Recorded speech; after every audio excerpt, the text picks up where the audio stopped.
Pois son María Abella, veño de Costa da Morte, vivo en Carnota, adícome ao comisariado, á xestión cultural e á investigación.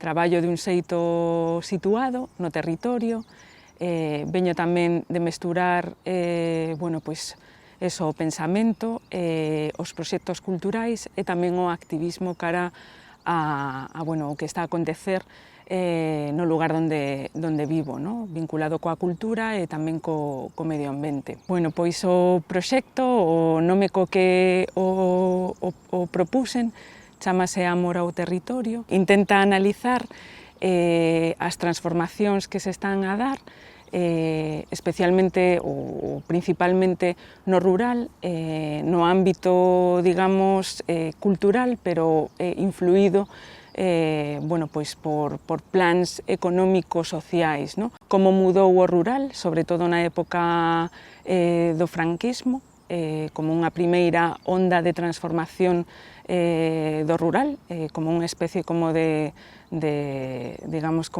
cancelación do que é o ser paisano ou paisana, e como, digamos, esa primeira onda senta as bases para unha segunda onda, que é un momento, un proceso que considero que está en marcha, digamos como que dá continuidade a esa cancelación.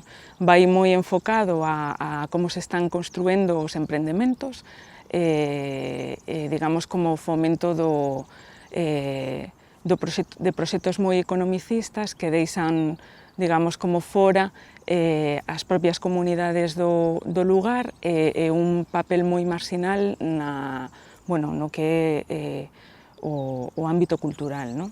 O mundo das residencias dentro de como espazos posibilitadores dentro das políticas culturais me parecen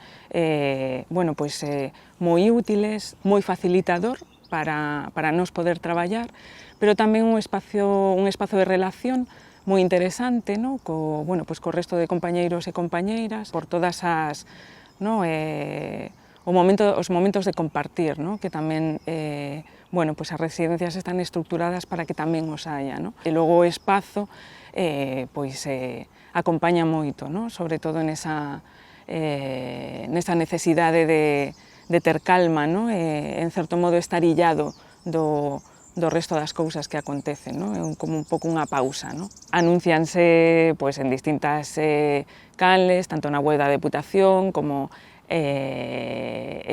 nas redes sociais, publícase no boletín oficial da provincia. Cando, digamos, aplicas ou te postulas, pois é basicamente un resumo das intencións do proxecto e por que é importante para unha ter a posibilidade de estar nas residencias Mariñán. Creo que o principal é ter un proxecto que querer desenvolver, no? Nese espazo e nese tempo.